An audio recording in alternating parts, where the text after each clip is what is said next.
Assalamualaikum warahmatullahi wabarakatuh. Pertama-tama, saya perkenalkan nama saya Wahyu di MPD. Ini 1996-07-10-2022-03-1011. Di mana di sini saya akan menjelaskan tentang pengantar sistem microcontroller yang merupakan pertemuan pertama. Ya, jadi untuk mata kuliah sistem microcontroller ini adalah salah satu mata kuliah yang berjalan pada semester 3 di jurusan Pendidikan Teknik Elektro.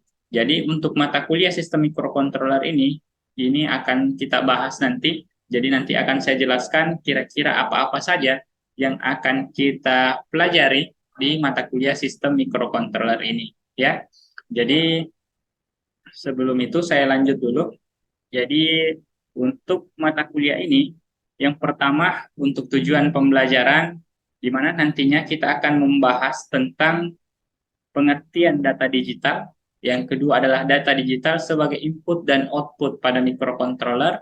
Dan yang ketiga adalah mengimplementasikan fungsi antarmuka data microcontroller. Dan yang keempat adalah membuat rangkaian dan pemrograman data digital. Jadi ini adalah data atau beberapa hal yang akan kita pelajari untuk mata kuliah sistem microcontroller. Nah, ini biasa juga disebut sebagai microprosesor ataupun microkomputer. Jadi adalah beberapa istilah yang sebenarnya menggunakan microcontroller. Oke, baik, saya lanjut. Jadi yang pertama yang akan kita bahas adalah data digital, yang mana yang dimaksud dengan data digital. Jadi di sekeliling kita itu ada banyak sekali data-data yang tersebar di mana-mana, ya. Cuman itu tidak bisa kita lihat secara kasat mata. Nah, ini mungkin kalian bisa perhatikan ada data dari berupa pesan SMS, bisa saja berupa video. Nah, jadi kita melakukan video call. Nah, di sini ada kita melakukan interaksi dengan beberapa orang. Nah, itu semuanya memungkinkan dia dalam bentuk data digital. Nah, selanjutnya ada yang dimaksudkan itu adalah sistem digital dan sistem analog. Jadi untuk sistem digital dan sistem analog ini yang 01, 01, 01 dan seterusnya, itu adalah data digital. Nah, untuk data analog atau sistem analog, itu sinyalnya seperti frekuensi yang seperti ini. Nah, itu biasanya masih menggunakan sistem mungkin di radio saat ini. Nah, itu masih menggunakan data analog dan beberapa perangkat-perangkat lain yang memungkinkan itu harus menggunakan data analog, ya. Nah, kita lanjut. Nah, ini adalah aplikasi interface dari sebuah microcontroller. Nah, jadi mungkin ada tadi yang bertanya-tanya, seperti apa sih bentuk fisik dari microcontroller itu? Nah, jadi microcontroller, salah satu bentuk fisiknya adalah seperti ini. Ada warna hitam, terus ada tulisannya biasanya Atmel. Nah, ini adalah nama perusahaannya, ya. Terus ada ATmega 328P. Ini adalah jenis microcontrollernya, ya. Nah, terus biasanya kita menggunakan sebuah inputan. Nah, di mana pastinya kalian pernah belajar sebuah di mana jika ada sebuah input, ada proses dan pastinya ada output. Nah, di sini kita akan melihat input, proses, dan output. Nah, misalkan inputnya itu adalah sebuah push button. Nah, mungkin di HP-nya kalian atau di handphonenya kalian, kalian selalu menekan tombol dalam bentuk layar sentuh. Nah, itu adalah salah satu bentuk contoh input, ya. Nah, terus ada proses. Prosesnya itu adalah microcontroller. Jadi dari input itulah nanti yang dikirim ke microcontroller untuk diproses dan nantinya akan menghasilkan output. Nah, ini ada berupa 7 segmen, berupa buzzer, berupa lampu LED, dan motor DC. Nah, nanti di pertemuan-pertemuan selanjutnya akan kita bahas sama-sama bagaimana cara mengaktifkan sebuah LED, bagaimana cara mengaktifkan sebuah buzzer, bagaimana cara mengaktifkan sebuah 7 segmen, dan yang terakhir adalah bagaimana cara mengaktifkan sebuah motor DC. Nah, ini nanti akan kita bahas di pertemuan-pertemuan selanjutnya, ya. Oke, saya lanjut. Jadi, dalam sebuah microcontroller pastinya memiliki pin-pin atau kaki-kaki yang akan digunakan untuk mengontrol, ya. Jadi kita tidak langsung asal mencolok saja, tetapi ada beberapa hal yang harus kita perhatikan. Misalkan di warna kuning ini itu adalah power, ya. Biasa kita juga sebut dengan PCC. Terus yang warna hitam ini adalah ground, ya. Nah, terus yang ketiga adalah warna biru tua, itu adalah programming, ya. Terus yang ke warna biru ini adalah data digital. Nah, jadi ini yang saya sebutkan tadi bahwa ada beberapa perangkat itu membutuhkan yang namanya data digital untuk mengontrol. Nah, di sini kita lihat di data digital itu mungkin di sini di PB5, PB4 dan seterusnya sampai ke bawah itu semuanya adalah data digital. Nah, selanjutnya adalah data analog. Nah, terus di sini ada setengah analog, setengah digital.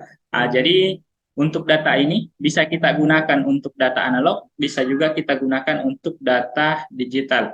Nah, terus ada yang terakhir ada kristal, ya. Oke, ini adalah salah satu contoh microcontroller yang paling sering digunakan, itu adalah Arduino. Jadi Arduino ini memungkinkan kita untuk belajar sistem pengontrolan dengan chip yang sekecil ini, ya.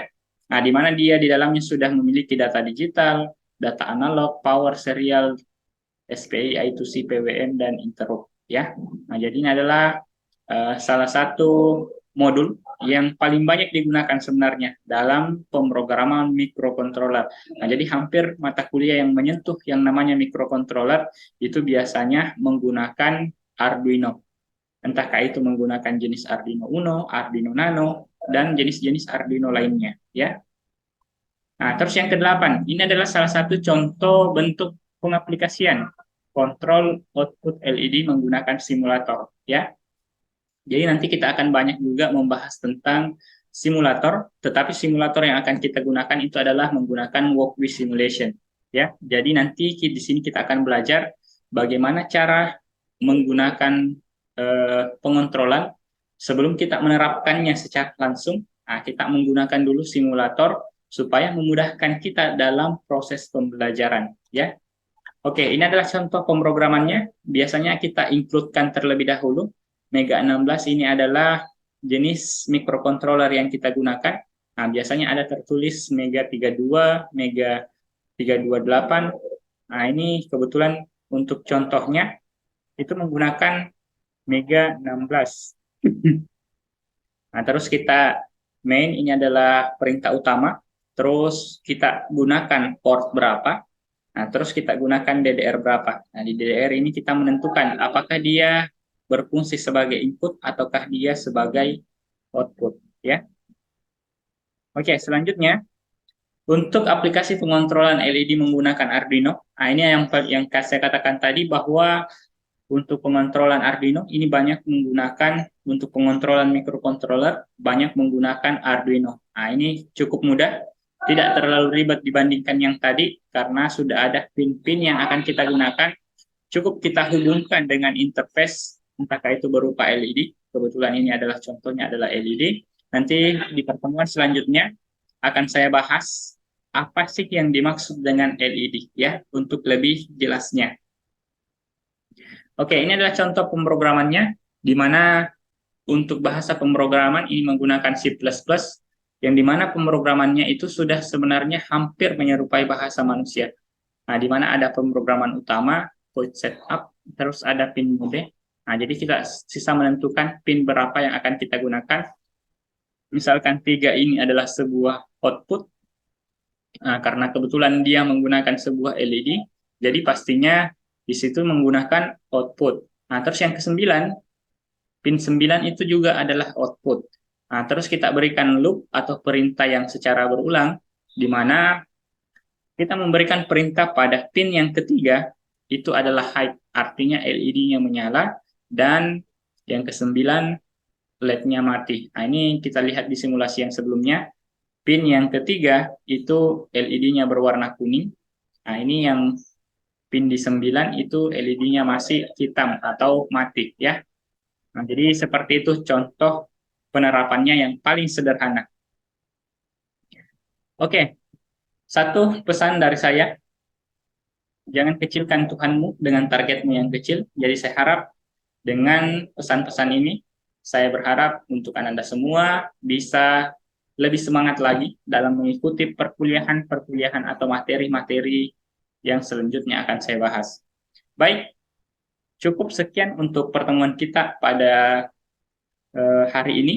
Ya, lebih dan kurangnya mohon dimaafkan. Wabillahi taufiq wal hidayah. Assalamualaikum warahmatullahi wabarakatuh.